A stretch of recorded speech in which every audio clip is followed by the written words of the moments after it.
love and oneness.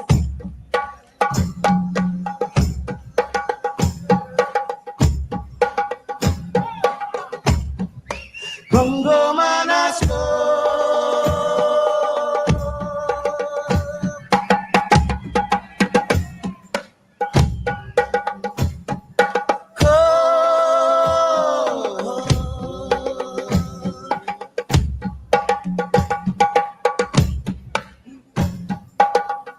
Say the bongo manasco.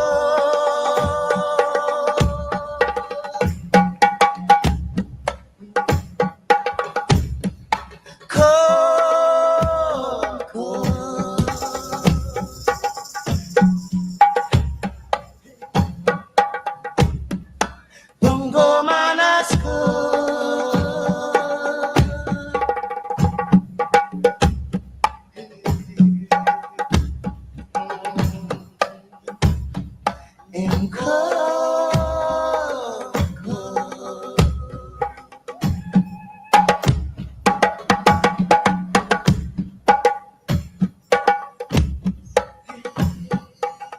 Been giving you the warning.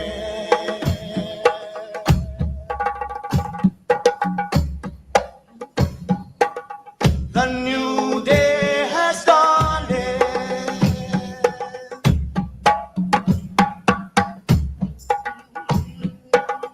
I hope you are prepared.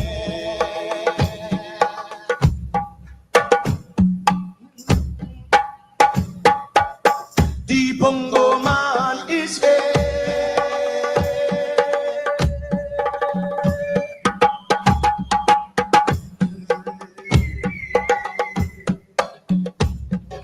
Bongo man has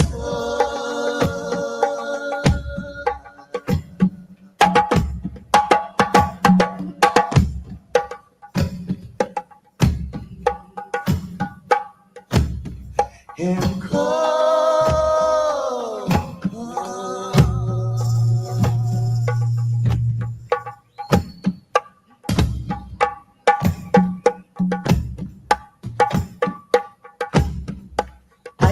I are going to Zion, going to Zion. If you follow politicians, you will never come out. Never come out. You will never, never, never. And if you follow heads of churches, you will never come out. We are going to Zion.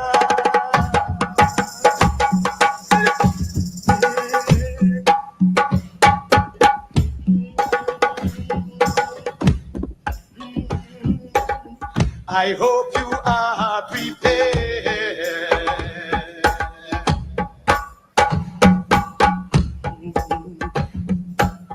The bongo man is here.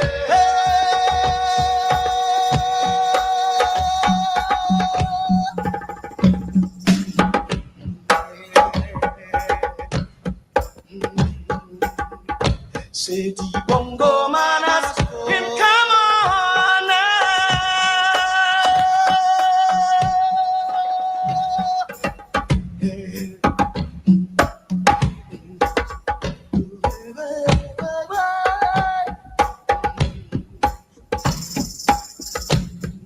Him come,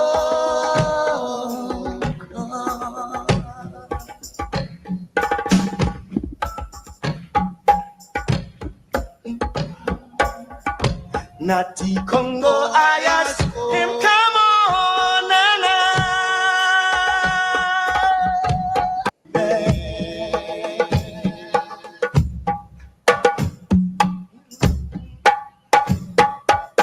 The bongo man is here.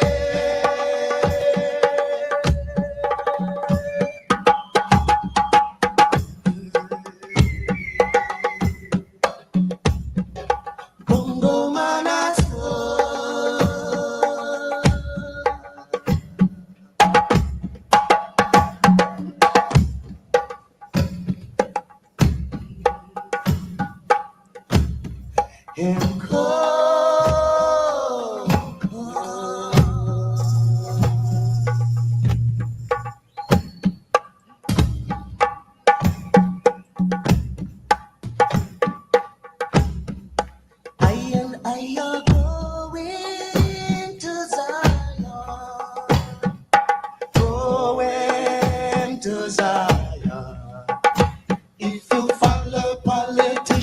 you will never come apart.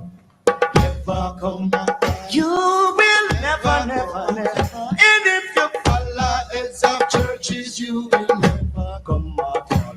We are going to Zion.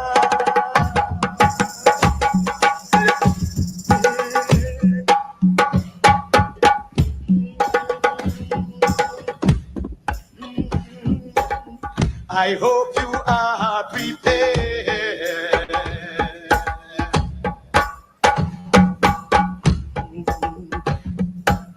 The bongo man is here.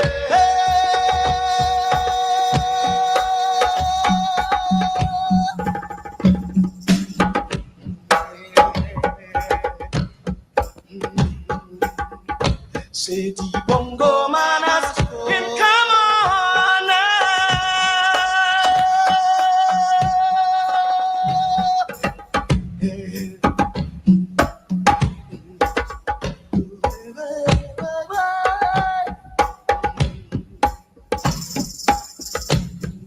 Him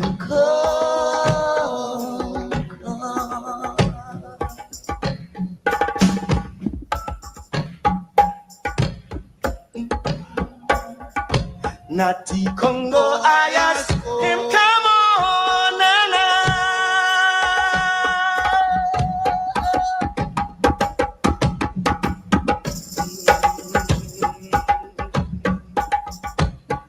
Him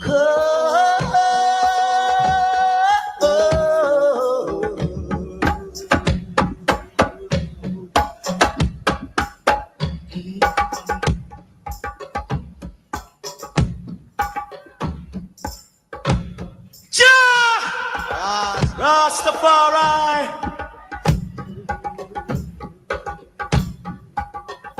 Say the bongo man has gone.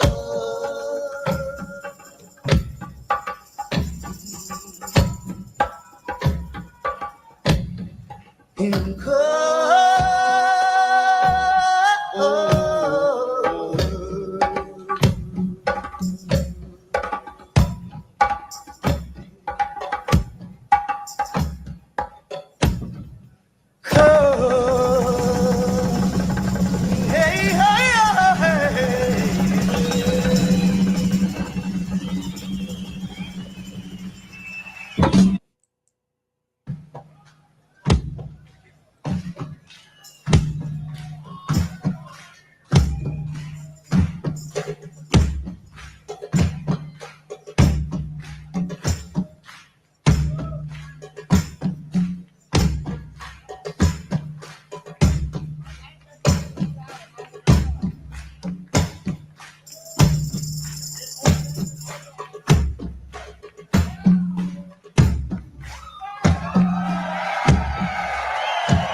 love and oneness.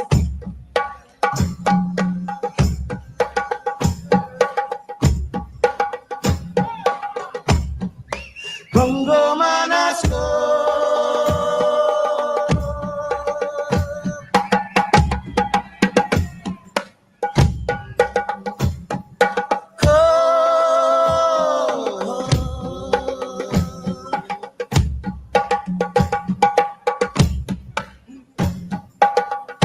say the bongo man has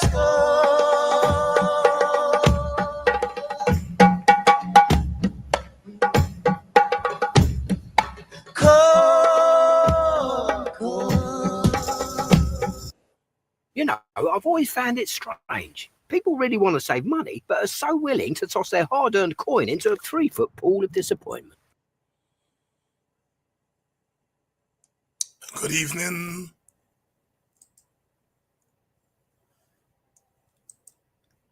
And welcome to this evening's edition of Politics 101. It's a Monday evening. We come to you, of course, with the news that Jimmy Cliff, Reggae's first superstar has passed on. Has passed on at the young age of 81. The young age of 81. Jimmy Cliff, a household name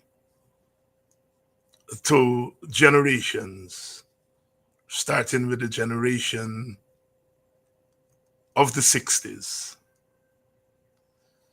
He gave us so many hits in those early years. Jimmy Cliff. Our gift to the world, our Caribbean, I've said here over and over. We've given the world many gifts in song, in dance, in sports. We give the world the greatest musical genre, calypso, and out of calypso came reggae. Reggae first emerged in the early 1950s as ska, morphed into rocksteady in the late 1960s for a brief period of 18 months, 18 glorious months. And then that gave way to reggae. And then, of course, dancehall in the 1980s. And today, we have a coming together of all facets of reggae music. Jimmy Cliff, born in 1944. Like so many of our storytellers, he came from humble beginnings. He first hit the scene in the early 1960s as a ska singer. He, along with Alton Ellis and others, would take ska music to the international scene. But it was in the early 1970s,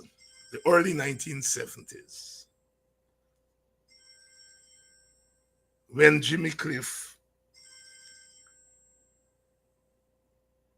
hit the scene.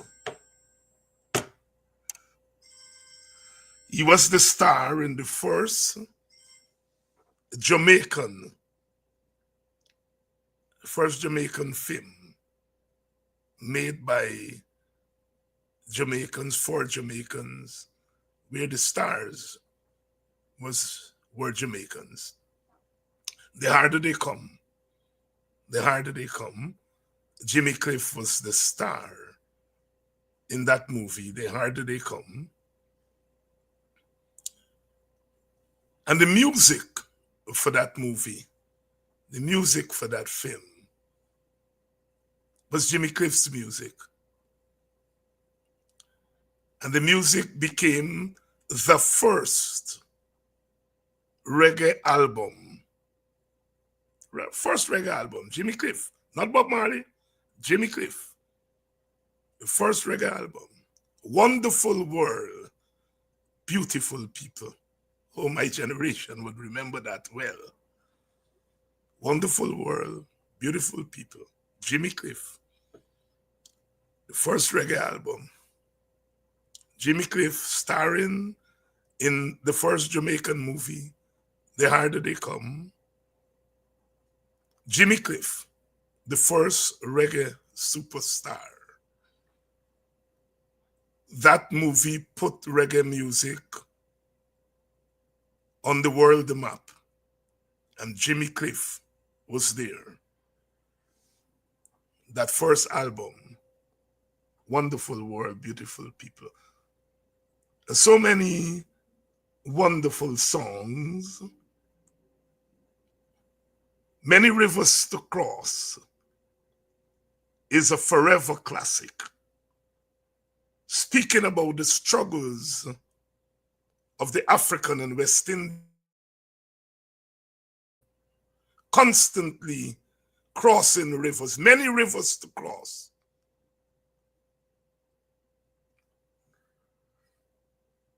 Constantly crossing rivers, constantly crossing waters, reaching for higher heights.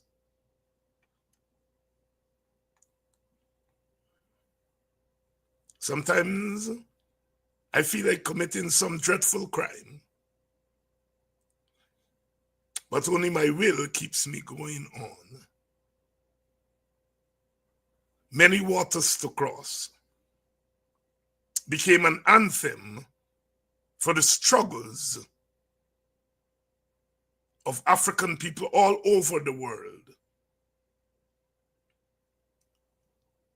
The harder they come, the harder they fall.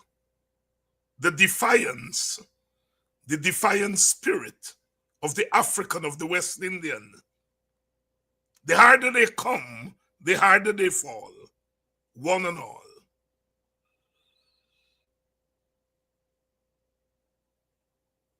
Talking about pushing back against oppression,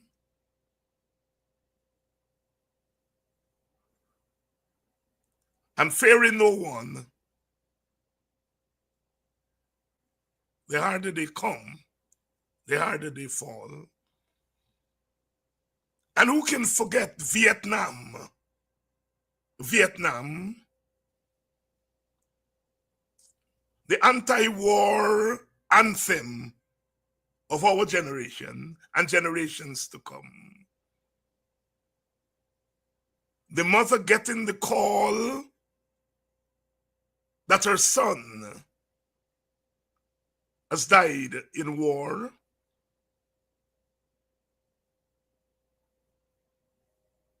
Vietnam.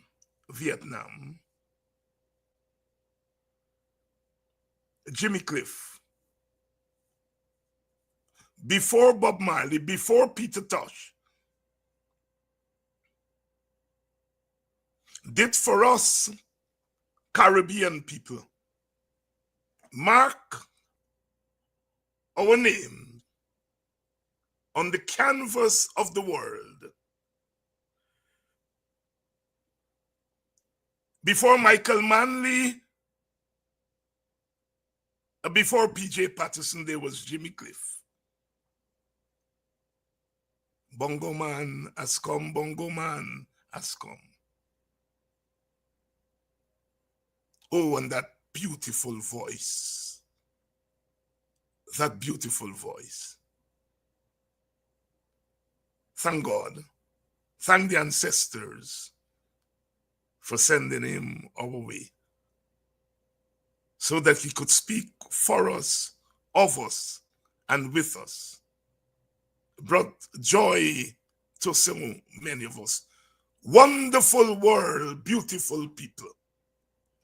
Wonderful world, beautiful people. And Jimmy Cliff continued through the years. He had something to do with Bob Marley.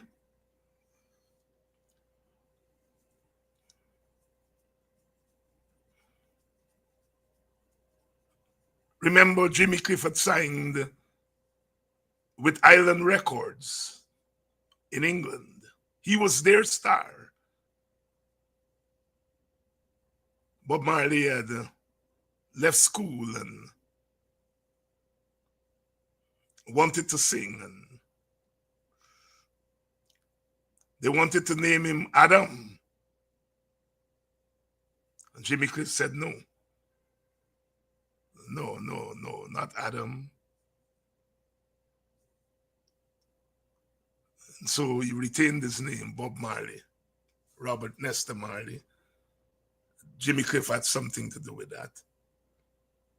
And it was after the movie, The Harder They Come,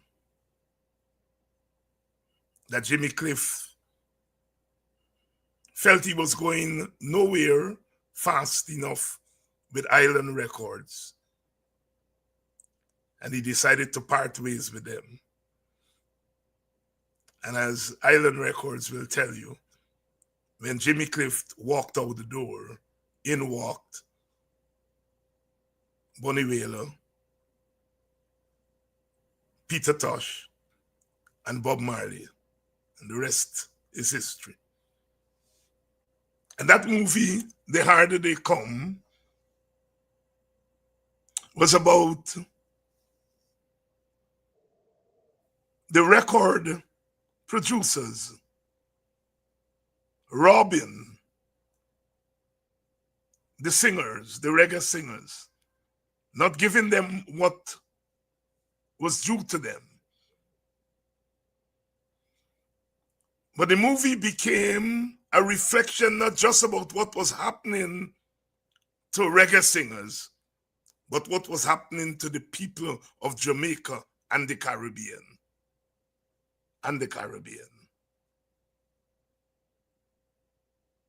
The harder they come, the harder they fall.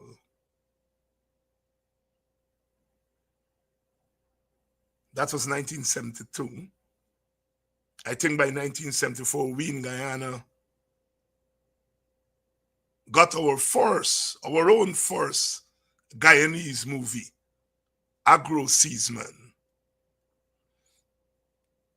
I was still a child in high school.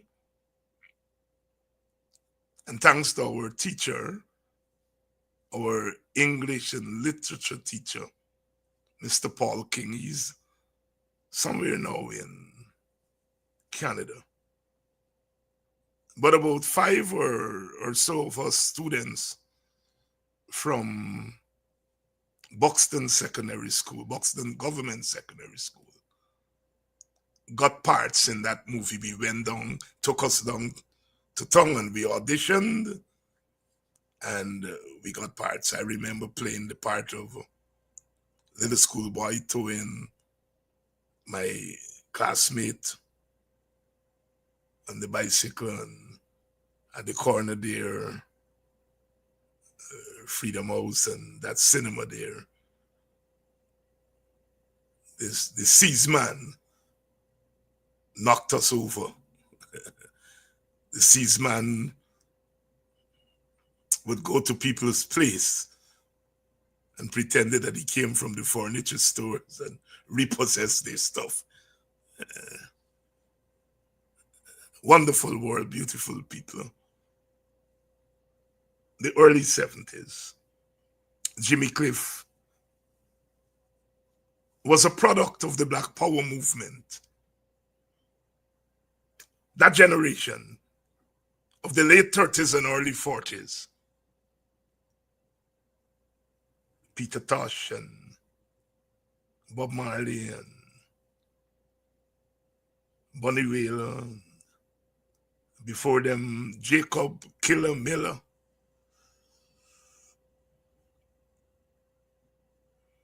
Clive Lloyd. Rohan Kanai. Walter Rodney, Tim Hector. That generation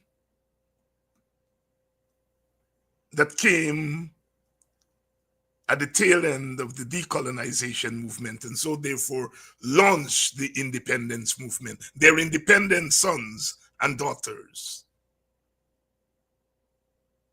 Jimmy Cliff has gone back to the ancestors. It's gone back to the ancestors. But his voice will never die. His songs will never die. He is the quintessential Caribbean man. He is the quintessential voice for the voiceless. He is the quintessential voice of African liberation. He is the quintessential Caribbean voice, constantly having something to say, something to tell the world, something to remind the world, something to remind ourselves that we come from a civilization and we are a civilization. The harder they come, the harder they fall. Sometimes I think of committing some dreadful crime.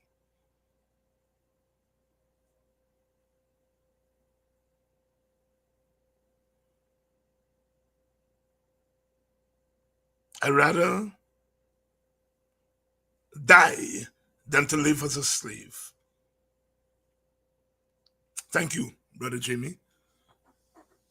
Today, as I perused Facebook more than I normally do, and I see the young, the old, and the in-between, white, black, and brown, paying tribute to the great icon. I feel so good to be West Indian. I feel so good to be a Caribbean man. I feel so good to be a black man.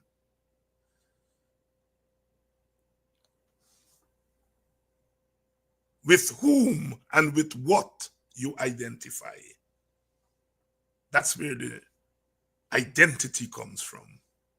And they tell us, oh, why you worry with identity politics? We identify with ourselves. We identify with the best in us. And Jimmy Cliff represents the best in us. A lot of the reggae stars went before him. Jacob Miller went very early. Bob Marley, very early. By the time he was 36. Peter Tosh, very early. Bonnie Whaler lived long when he recently went back to the ancestors. Alton Ellis and the great ones. Goodbye, Peter. Goodbye, Bob. Goodbye. We said goodbye so many times. And today we say goodbye to the original reggae superstar, Jimmy Cliff.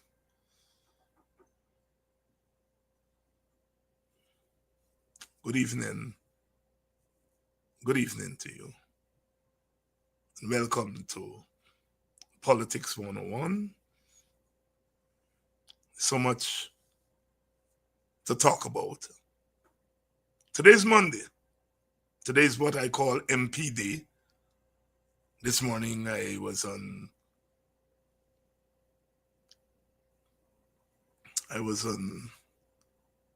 Cam's TV, Brother Kidaki, where I go every Monday morning, spend some time fielding calls from people on what I call MP morning to talk about issues that are of interest to us. Because the National Assembly is not just the physical parliament, but it's everybody's business. And what we intend to do is to bring the parliament to the people. And so Wednesday morning I take calls there, and Wednesday night I spend there dealing with the issues of the day. And they say Parliament is a place of debate. I don't very much like the term debate, but I know what they mean when they talk about the debates, the discussions.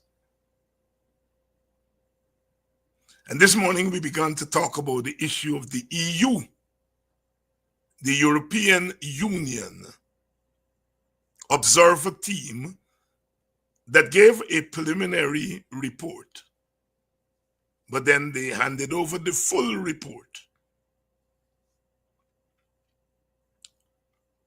on their views on the 2025 Guyanese election.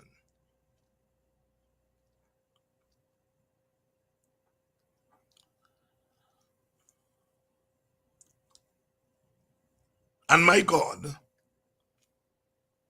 it caused quite a stir. The president, Dr. Brother Irfan Ali, went berserk. You would think that somebody is overthrowing his government the way the man went off and accused the EU of being in bed with the opposition, that they were fed what they were fed by the opposition. I called it hypocrisy.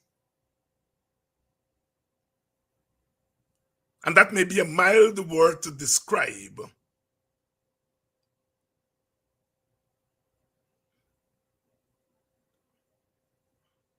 what the president was engaged in. Because if you go back to the 2020 election, the EU was here, the OS was here, CARICOM was here. They all were here. And they all pointed to some problems with the election. But they said the PPP won the election.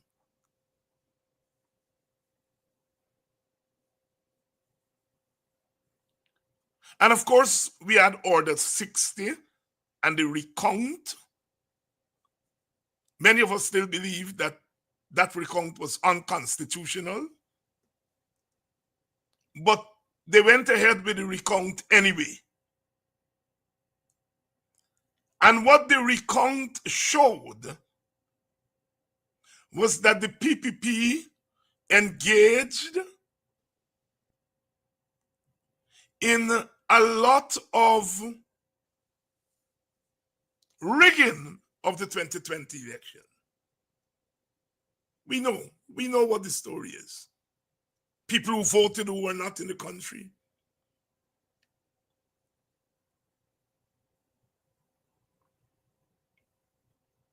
"48 boxes without statutory documents."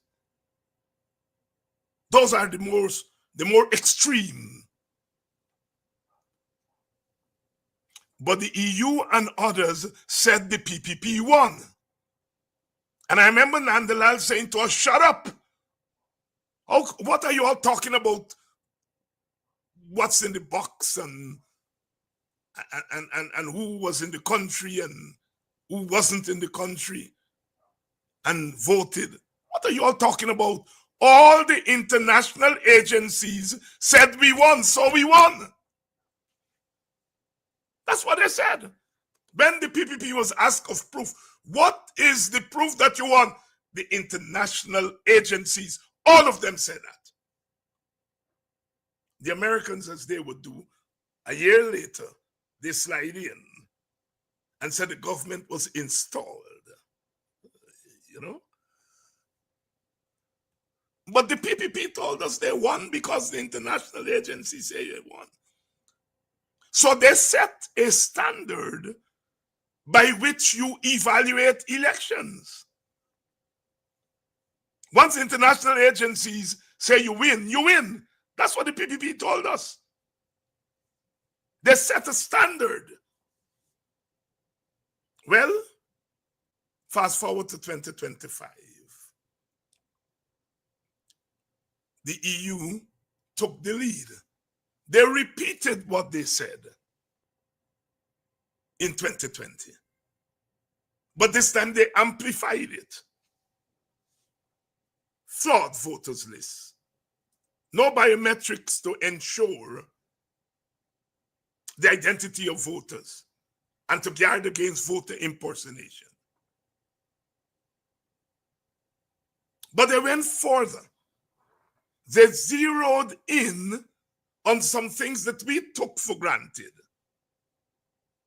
They talked about the use, the abuse of state resources by the PPP. The abuse of state resources. They talk about the abuse of the media. The monopolizing of the media. Over 90% of media coverage going to the PPP.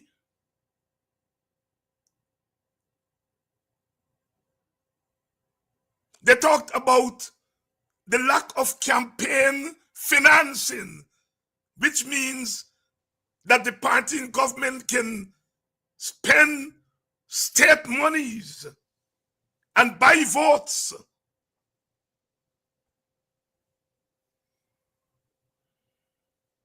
What the EU in effect said was this. They said the PPP won a stolen election.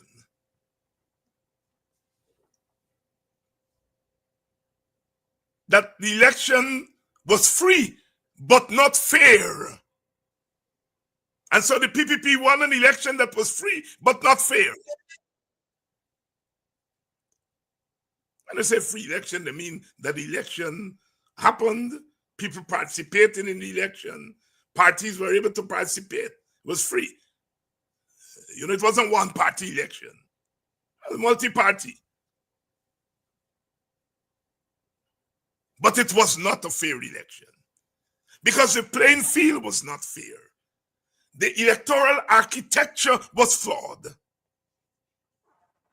And so therefore, the conclusion is that the PPP won an election that was not fair. Put another way, the PPP is in office through a flawed election. The PPP like to tell people, go bring your SOPs. Go bring your SOPs. Well, the EU is saying the SOPs don't matter when the voters list is the same size as the population, which means the list is so bloated that the scope for thieving is wide and broad.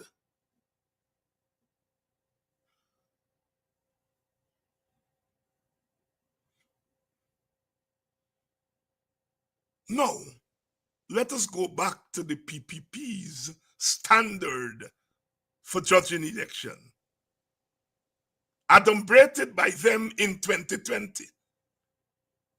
And that is that once the international people say it's free and fair, it's free and fair. Well, the international people now are saying it wasn't free and fair. And instead of accepting that, they're now cussing the international people. Well, the international people can answer the PPP if they want tomorrow. But Guyana is not their country. They have an interest in Guyana. It's not their country.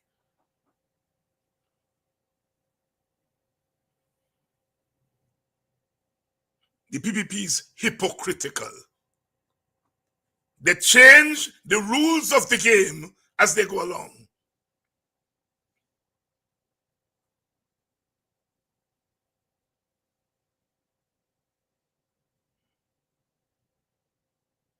Here is what is clear. The PPP has no intention, no intention of agreeing to free and fair elections. It is the nationalists in people like me and in all of us doesn't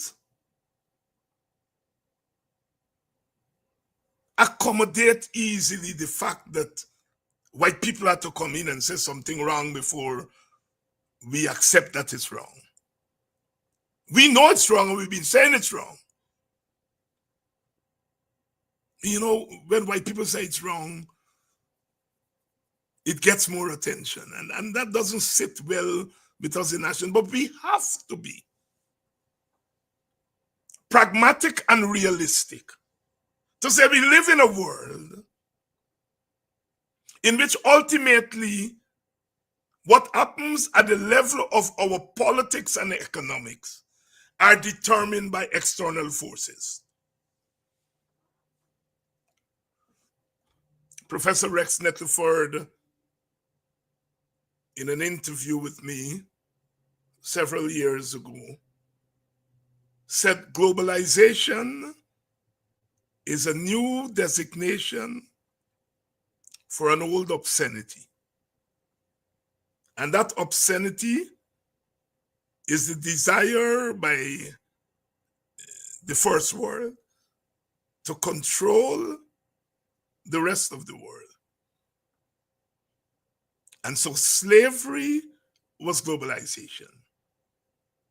And what we call today globalization is just a new form of global slavery.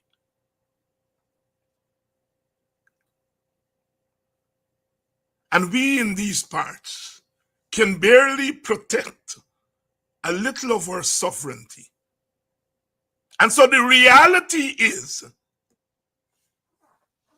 that if the rest of us says it, the PPP cares not. They cuss us. They will jail us if they get their way.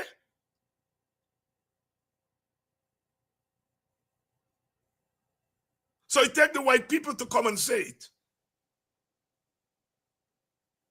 But unless the white people have an interest in removing an illegitimate government, they're just going to say it and leave it there. The PPP government is an illegitimate government. It lacks legitimacy. Legitimacy means that a wide cross-section of the people in the country feel that the government has a right to govern.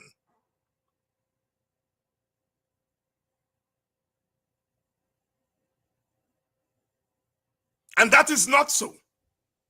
At least half of the population, half of the electorate, which includes those who voted against the PPP and those who stayed away from the election. When you add them together, they're saying, we do not believe that the PPP has a right to govern. And tacitly, the white people saying that the PPP don't have a right to govern. And so the PPP lacks legitimacy. I heard Jack Yo talk about mandate. What mandate? You can't have a mandate when you lack legitimacy, when more than half of your population feel that you do not have the right to govern. For all the talk of landslide, as I've pointed out several times on this program, the PPP got 9,000 more votes in a rigged election. In a rigged election.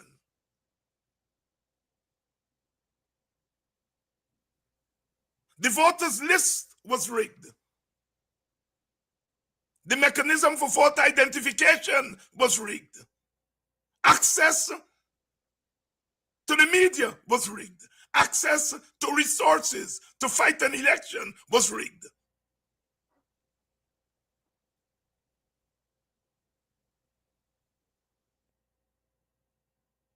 And with all that rigging, They got 9,000 more votes than what they got last time. The opposition were the victims of rigging.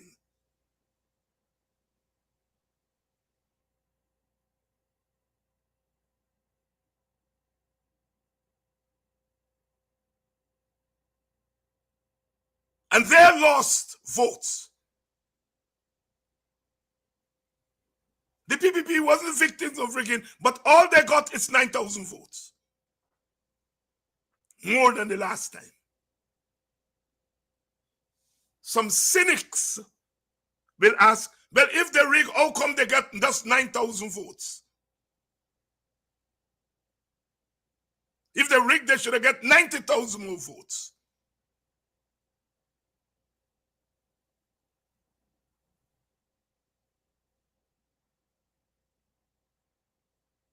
Well, the rigging is not how many more votes they got, but how many more votes they prevented the opposition from getting. Let me repeat. Those who are, I hear Freddie Kissoon and them, well, if the PPP rig, my God, they're only going to rig themselves 9,000 votes. Well, when you listen to Jack Dio, he said, we got a landslide. He said, we got 7 more seats than the opposition. And he calls that a landslide. And Jack Dio is not a damn fool. And that's where the rigging occurred.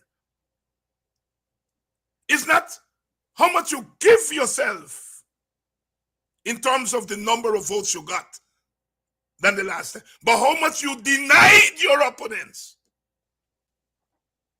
How much your rigging denied your opponents.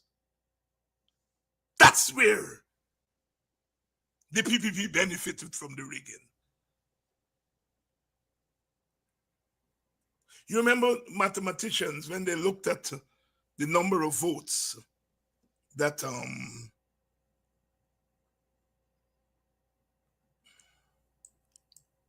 the APNU lost from the last election, they said that it's mathematically not possible. And you now know what they were getting at. How many votes the PPP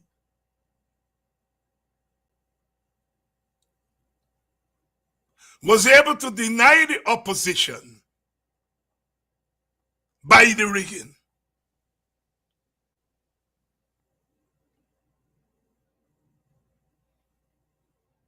So you see, sisters and brothers,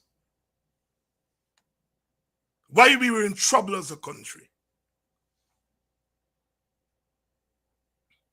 Because when a government comes to office, in the way the PPP has come to office, it is accountable to no one. It's a support base of mostly East Indians.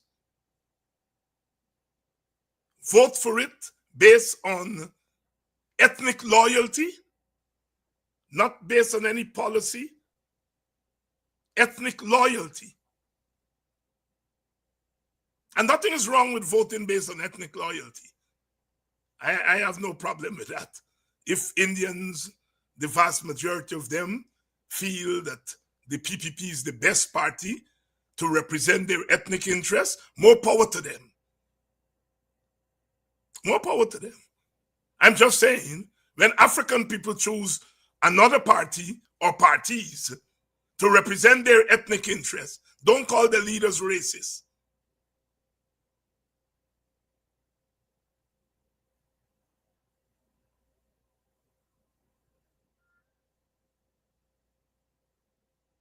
And so they're not accountable to East Indian people because East Indian people vote for them because of ethnic loyalty.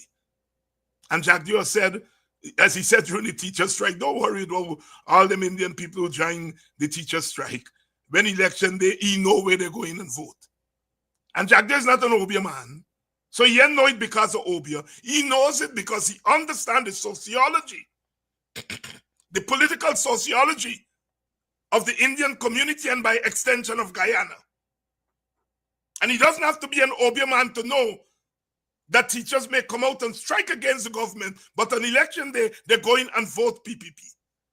It's an understanding of political sociology that helps you to know that.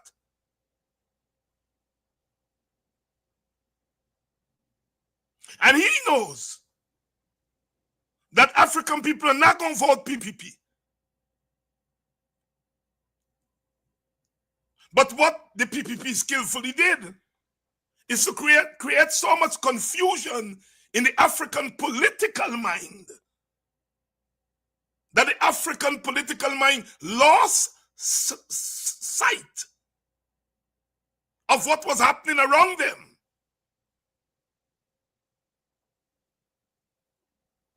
The PPP pong in their heads. The APNU did nothing for you all.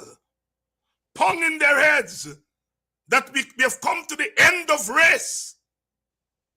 Pong in their heads. Norton is not electable. Pong in their heads. And if you look at the data, the PPP, the black vote went three-way. 77,000 for APNU. I think about 75,000 for WIN. And another 70-something thousand stay room. That will carry them up to the 2020 numbers. Split three-way. The PPP got a little sprinkling. They always got a little sprinkling of African votes. Just as the PNC always got a little sprinkling of Indian votes. WIN was able to get about 70-something thousand African votes. About 30,000 or so Amerindian votes. And a sprinkling of Indian votes. So African votes went three-way. And the PPP sowed the discord in the African, they work on the African political mind. And the African political mind, we have to admit, is vulnerable at this time. Vulnerable.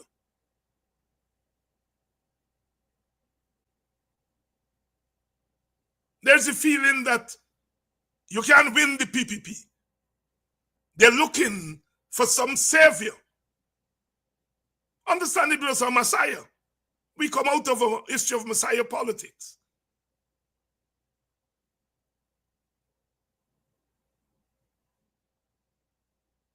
APNU and AFC couldn't deliver that Messiah. They couldn't agree on the Messiah.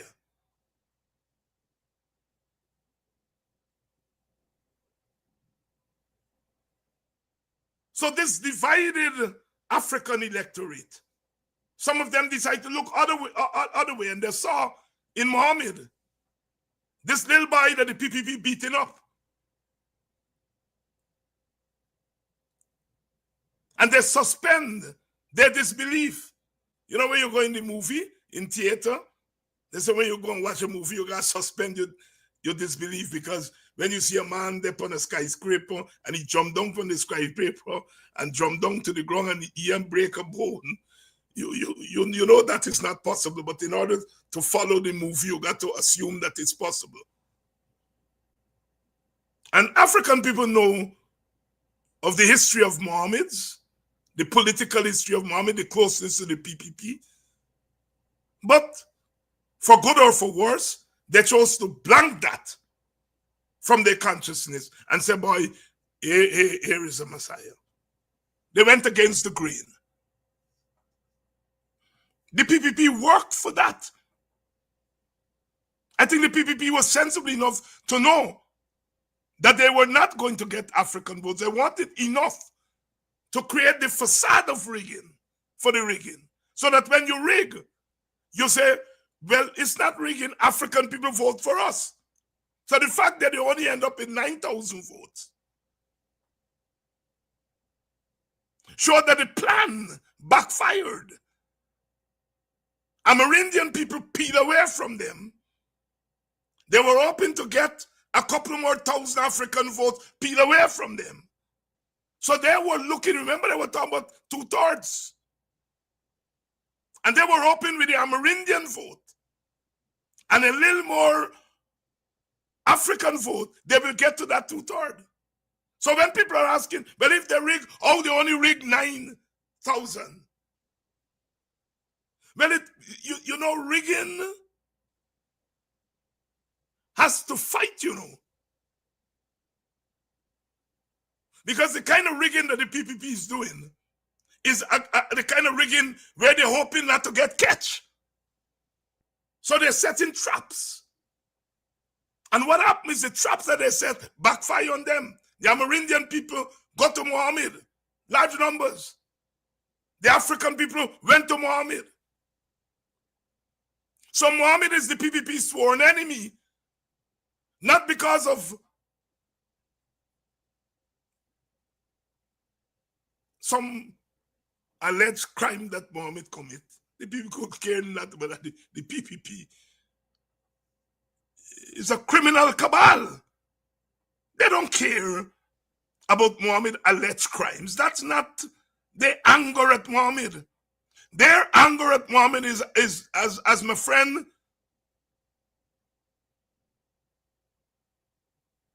Donald Ramatar said,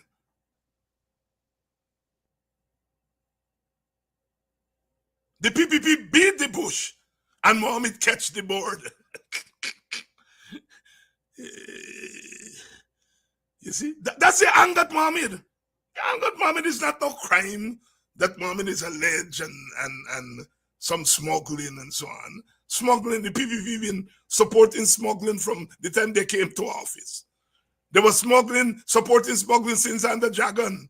And Jagan find out what's going on. Oh, my Jesus Christ, he couldn't understand it. The PPP has no problems. The PPP will glad for more smuggling because they're political smugglers. And political smugglers become a haven for other kind of smugglers, economic smugglers. So the PPP are not interested in no gold smuggling and this smuggling because they're smugglers by ideology. They get rid of Marxism, Leninism as their ideology, and they replace it with smugglism. They're the smugglers.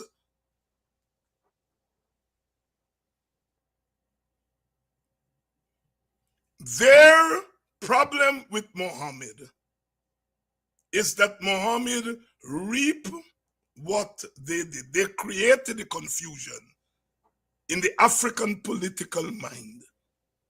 The African political mind was alert enough to say, we aren't going there. But 1/3 of them stayed home, and 1/3 of them try a thing with Mohammed. And the PPP saying, boy, we know we would not have gotten 77,000 like Mohammed. All we wanted was a 10 to 15,000 that we can add on to 9 and make 24 and say we win 24 more thousand.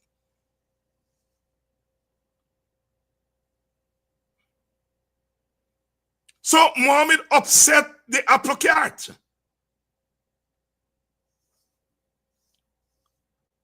When in the process of upsetting the PPP apple cart, Mohammed has set back African politics a long way. Because, you see, the people who voted for Mohammed and who stayed away, their objective was to remove the PPP. That our actions were to remove the PPP. What they didn't calculate that is to remove the PPP, you have to have some Indian votes. And this is where Mohammed cocked them. Because Mohammed knew he couldn't get the Indian votes. At first, the Indian people was giving him some traction. But once the PPP go around in that community with a political gun, Indian people say, pull back. Once the PPP lose their thugs on Mohammed, serious thugs. What bothers me with that whole nonsense is that Indian people believe black people are natural thugs. And even some black people believe that we black people are natural thugs. But when the PPP let loose them Indian thugs on Muhammad, Muhammad knew he ain't getting no vote there. But you know, black people, we have a way in which we sometimes are hopeful beyond the hopeful. You know, some of them will say, don't worry that them Indian people only fooling the PPP election, they're going to vote for Muhammad. Well, they didn't. And so the black people who gamble on Muhammad to do for them what they feel their leaders couldn't do for them, the African leaders, end up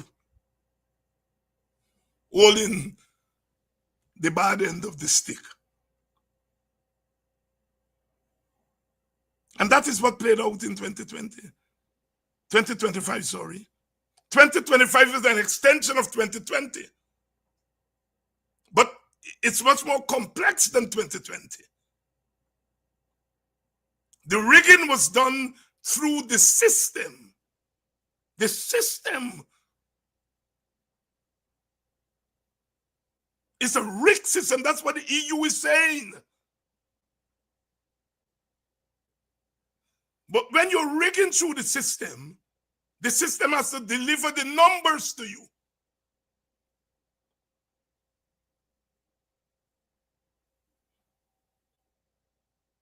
But the system has to look for ways to deliver those numbers.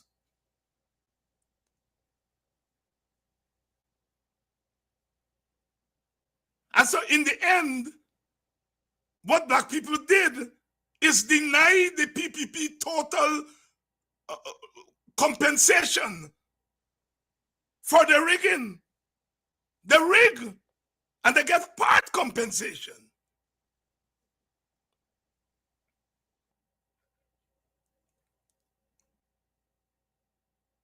And the EU knows that.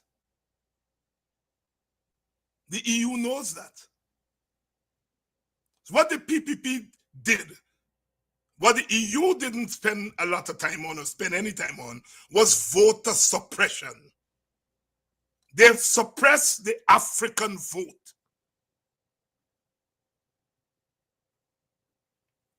Tremendous voter suppression. The voter suppression occurred with those who stayed home. The voter suppression occurred with the dividing of the African vote.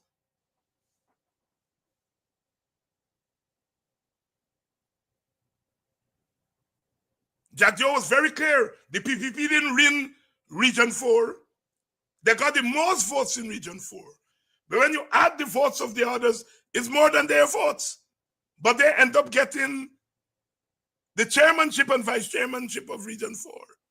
Because the logic of the division of the African vote meant that when they got it there to vote, win up on one side, APNU up on one side, and PPP walk in. So when Dr. Jeffrey, concluded correctly that Win didn't have to go to the PPPs and say, I collude with you. The very presence of Win leads to benefits for the PPP. So in the two regions where black people dominate, where PNC dominate, Win presence allow the PPP to get in Region 4. And Win presence will allow the PPP to determine who governs Region 10. You all listen to me. This is young people say deep shit. Win's presence, the vote that African people gave Win, the logic of that vote leads to the PPP controlling the destiny of the two centers of African political power. unintended consequences, yeah? I am being fair to the Win people, the black people who voted for Win. They wanted to defeat the PPP. They didn't take into consideration all the factors. So at the end of the day, the vote that they gave to Win, the logic of that vote, the consequence of that means that the PPP now has control over Region 4, one African electoral center, and they have the power to determine who runs the next center, that is Region 10.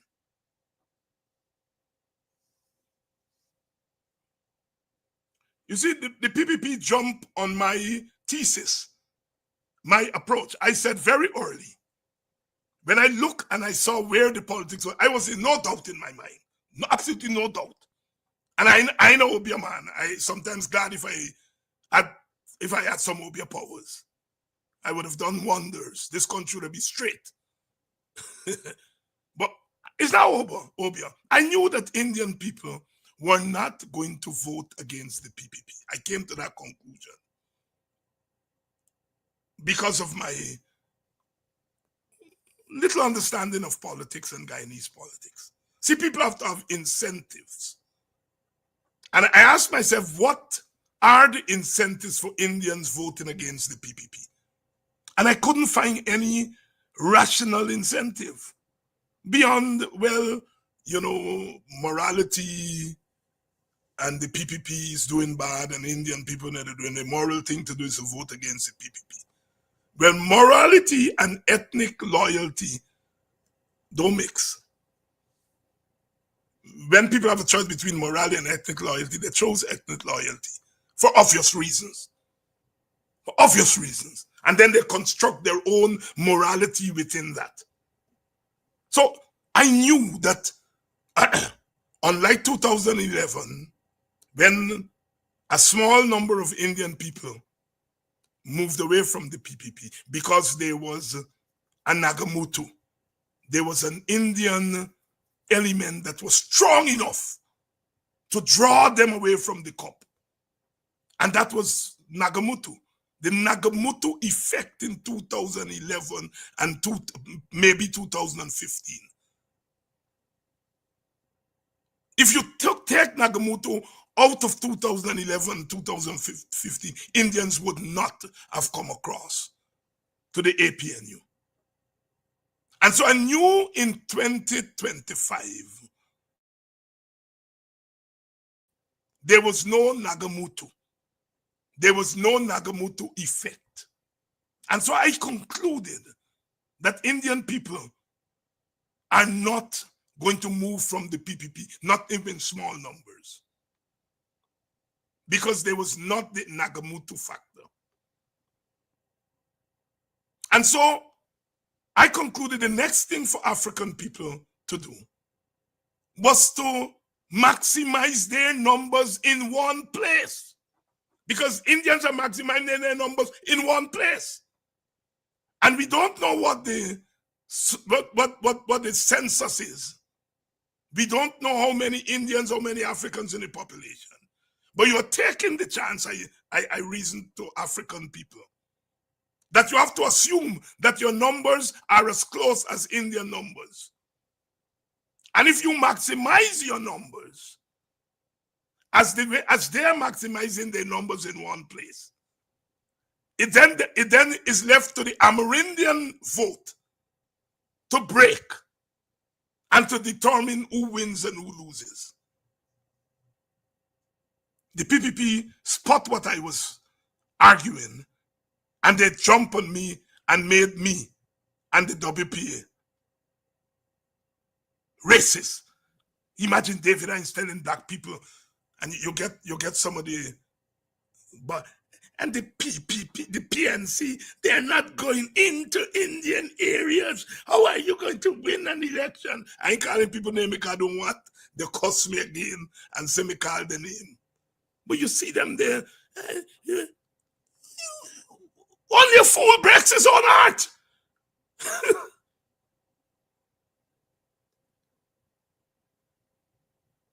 And so my strategy, run up your African vote in one place.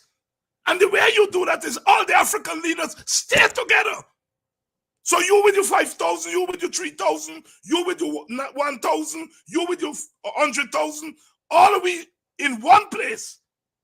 And that's an incentive for African to stay one place. The PPP hammer me, and the usual thing, the black leaders never saw that. If they'd seen that, they would have done everything to stay together. But they didn't read the politics right. And so they left the pen open by not having a coalition. The APNU and the AFC left the pen open. So Africans who were restless said, I gone. Look, Mohammed, they put their hand in that tar bucket and they dab it on Mohammed's face. You black. You black. Right? You get a tar bucket. Look, Mohammed, you black.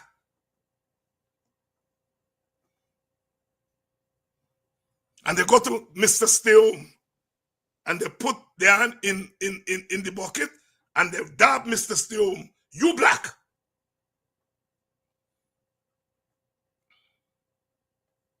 Well, you didn't have to dab anything on Aubrey Norton to say you black. 77,000 people recognized the authentic blackness and heard the message, and they stand for him. They stood for him.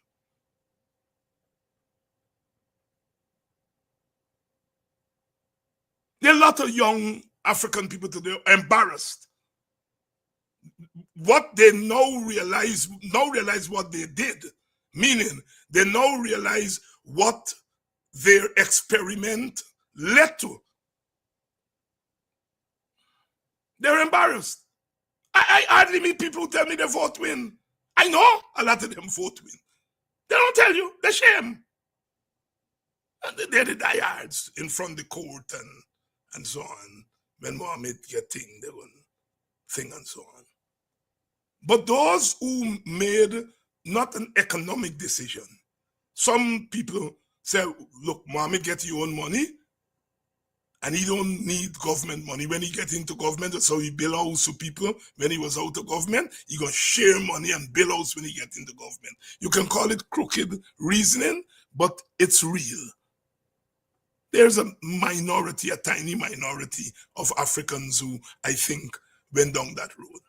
But I think the rest of the African vote was a combination of I don't want PPP, the PNC, and AFC, Deppen's stupidness. And the combination of that led them to take that tar bucket and dab it upon Mohammed. Poor Mohammed can't catch himself till up to now because he didn't expect that. I don't think he understands the deepness of what happened there. I don't think the people around him, for the most part, some of them I think have a sense of it. But I think for the Win people really, I don't think they themselves have made sense of what, if the Win people had a deep understanding of what played out, they would have made some different decisions. If the Win people had come to the conclusion that, look, what we get here is really black people vote. And all they do is dab and they make we black. If they started there, then what happened in Region 4 would not have happened. They would say, look, we got to keep Region 4 for black people. We got to keep Region 10 for black people. But because this hardness with black people, they don't like to recognize that their race is a powerful thing. They recognize other people's race is powerful, but not their race. So they don't start there. If Win had started and saying, here, 75% of this thing what we get is black people give it here. Which means it's their interest we got to take care of. So wherever we do, Region 4 and going PPP, Region 10 and going PPP, Region 7 and going PPP. If you started, well, you know the usual thing. It's not race, it's a movement. What kind of movement? What do you know of movement? What movement? It's an experiment on the spot. No movement. I would be the happiest person if we had a movement in Guyana. We don't have no movement. Movement is a critical mass of people sharing an interest and come together outside of government to advance that interest. That's what a movement is. It's a critical mass of people with a common interest using the space outside of government to pressure the government to bring about certain change. So you can have a movement for free and fair election, which we don't have. WIN is not a movement. WIN is a political party at best. At best, it's a political party, not a movement.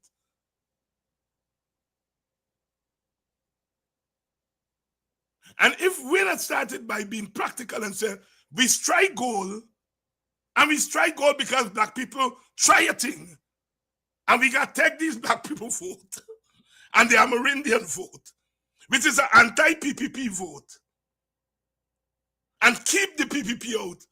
If they had that political understanding, PPP would not be controlling Region 4.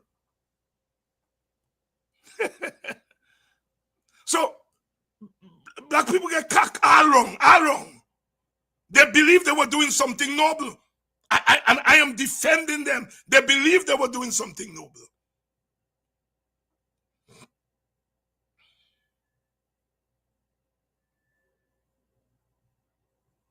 So it is because of that the PPP was able to get back in power despite the rigged election. They fell way short.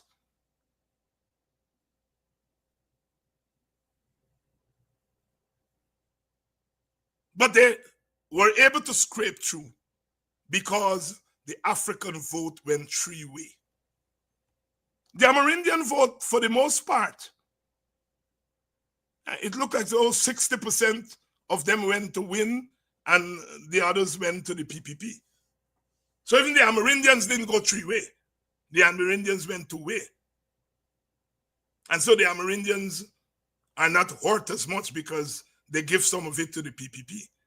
But Africans are hurt, they went three-way and damage the political thing. Look, you know, all those who were saying the PPP, the PNC need to go out and do work and all that kind of story, man. Sometimes you have to let people have their way, yeah? Because we always look for the wrong places for answers because we're not understanding the politics. One young lady asked me last night, do you think the PPP, the PNC going to come back? And I said, the PNC ain't going nowhere. Come back from where? The PNC ain't going nowhere. The PNC is there.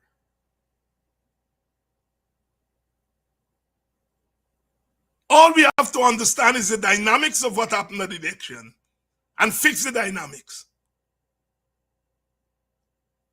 If African people believe that the system allows for free and fair election, if African leaders behave like African leaders, and you can be an African leader and a national leader. I hear people say, but I'm not, you know, you have to be a national leader. But you're saying Africans don't represent the nation? You can be a national leader and an African leader. People say, look, David is only concerned with black people. And don't hear that equally when I talk about black, I talk about poor people. And you have poor Amerindians, poor Indians. That our politics is a duality of race and class.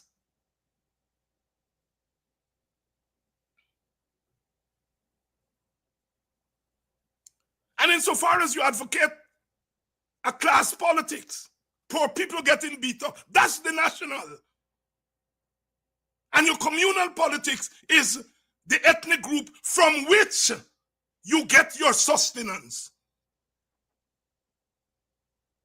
And you can't ignore your own picnic. You're concerned about the children in the village, as you must. But you got to take care of your own children first. And the PPP is good at that. Give them full marks.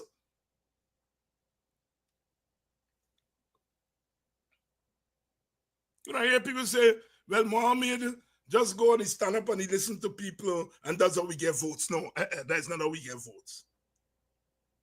That's what the people want him to do. They want to open him out. They're voting for you when you open him out. Put their hand in the tar bucket, you black, Azadin. They want Azadin talk.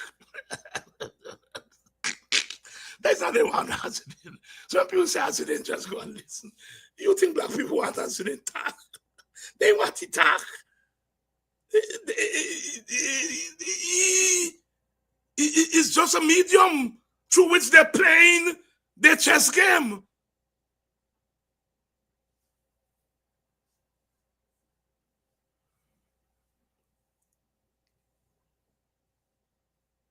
And so, how do you deal with this thing? Yes, we invest so much in electoral outcomes that when you do so badly electorally, our people feel the world has ended. The world hasn't ended. Because sociologically the country has not shifted. Indian people remain where they are. Black people remain where they are. Amerindian people generally share around their votes. But the political sociology has not changed.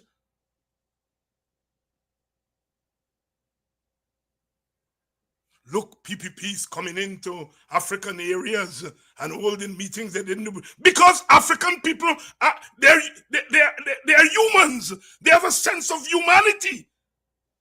So they don't have a problem with their political opponents coming in the community. What the PPP is doing is that they are strangling the African community of its humanity. And so therefore, the African community, Muhammad going there, and they turn him into a Muslim. He is Indian all the time when he giving orphan bulletproof vest or bulletproof car, and he giving orphan money. He's Indian. Once he now gonna challenge orphan, he becomes the Muslim, and orphan become a Hinduized Muslim, a Hindu Muslim. The political sociology playing itself out. African people dab and say, you black. And Hindu people push their hand in the bucket and say, you are a full man. They do a number. It's political sociology. That is what has made Muhammad. CLR James said, it's not just people projecting things on you, it's whether you have the capacity to absorb which is projected on you. That's the challenge for Muhammad and his people. Do they have the capacity to absorb the energies which have come their way almost by chance? And that will be determined whether they win people, the wind party is a passing thing, or it's something that has permanent wings. It's the capacity of the wind people to absorb that which was projected on them.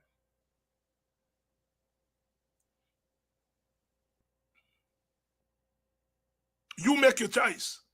You all make your choice about whether they're showing any capacity. I am going to hold my thing. I don't want to be unkind to people. I don't want to be unkind. But that is whether they understand how this windfall come their way. And if you understand how the windfall, then you'll be able to maneuver and construct the capacity to turn that windfall into a permanent something. That is the challenge to win.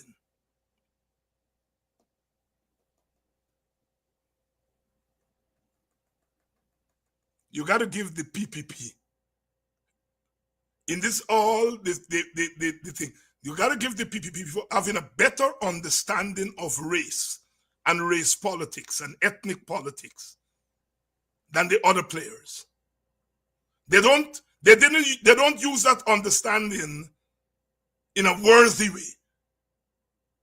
They don't use that understanding in a constructive way. They use it in a destructive way, but they have a better understanding of the realities of ethnic politics than the leaders on the opposition side. That's why they cost me so nasty, because I peep the card.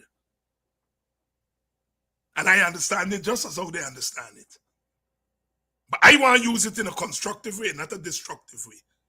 And so what they do is Heinz racism, and Heinz is destructive, and Heinz is this. They are the destructive ones.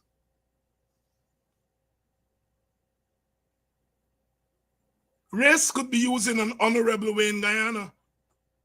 We recognize that we are racially equal, and we engage in equitable distribution of the resources. That is using race in an honorable way. The PPP doesn't do that.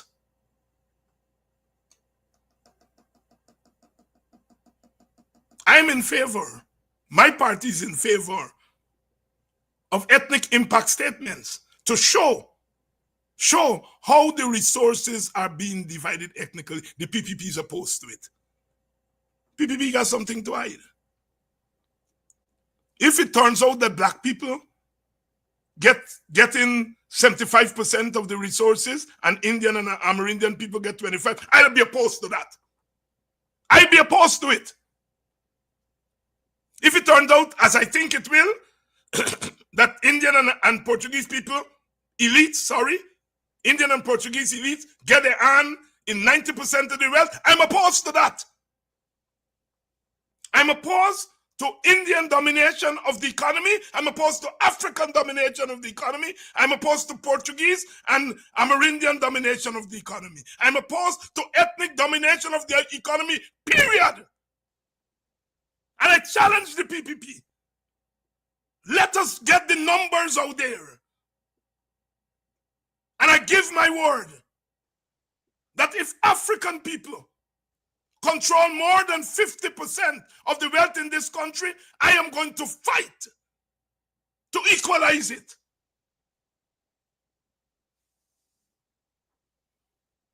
I'm not into African domination.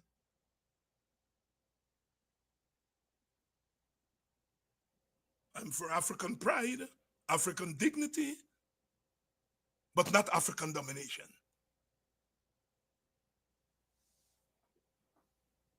And because I'm not for African domination, I'm opposed to Indian domination. Opposed to it. And my opposition to it comes not from some dislike of Indian people. It comes from a principle that comes from deep inside that says that I don't want African domination, because ultimately African domination will lead to African people losing their way. Because when you're into domination, you lose your soul. And in any case, the philosophical underpinnings of African culture is based on an egalitarianism that is grounded in the equality. When they bought their lands, regardless of who put 10 cents and who put $1 and who put 50 cents, what did they do? They divided the lands equally, because that's our philosophical underpinning. You may put $1, I may put 20 cents, the neighbor may put 10 cents, but when we pool it together and we buy a land, all of us get it equally. That's the African philosophy, Ubuntu.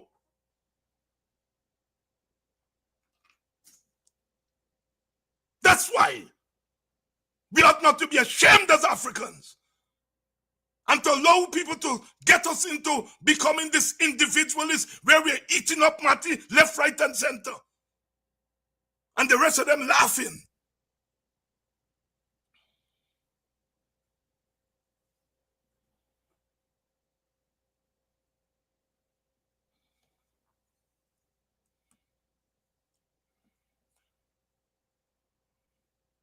The harder they come, the harder they fall. We want Guyana to become a wonderful world and beautiful people. We've still got some rivers to cross.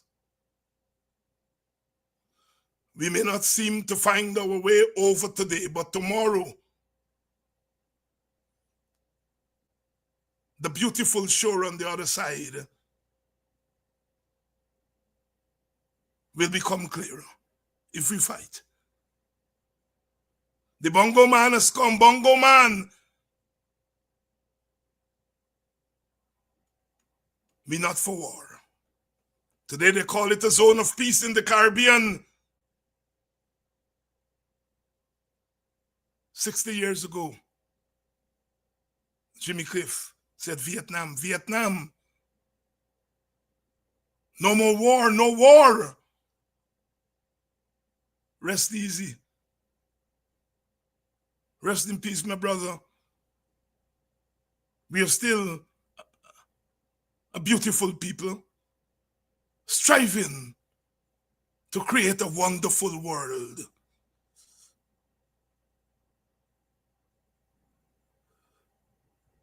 Love is my redemption.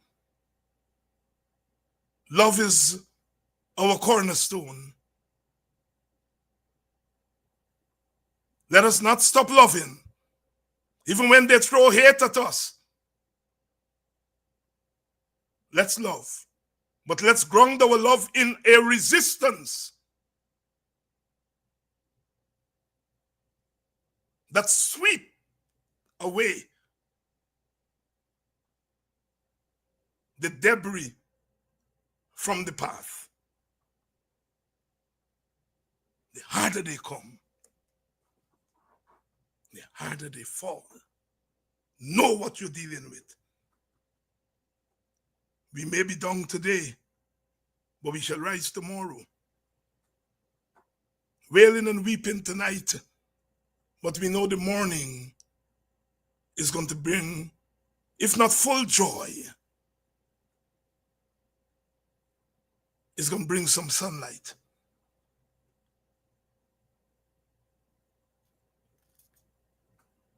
No surrender, no surrender. No surrender, no surrender. No justice, no peace. Everyone is crying out for justice, but none of them. Everyone is crying out for peace, but none of them is grounding that peace in justice. Justice. No justice, no peace.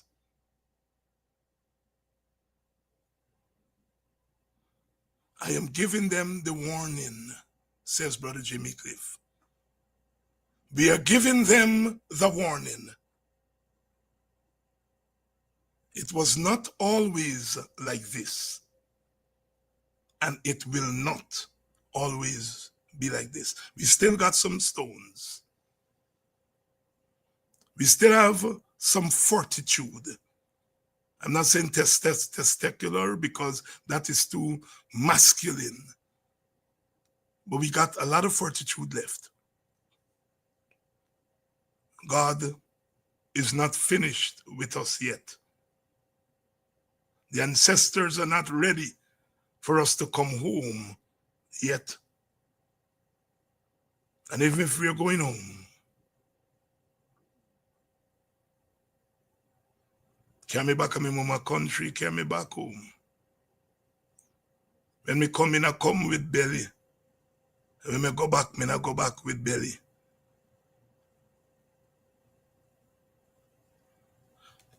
Come there we go. Are we go away? Come there we go away. Night a come oh, night a come oh. Are we go away? Come there we go away. They are clean oh, they are clean oh. Come there we go away. Go away to come back tomorrow. Dr. Henry Jeffrey is going to be here tomorrow. Lots to talk about. No surrender.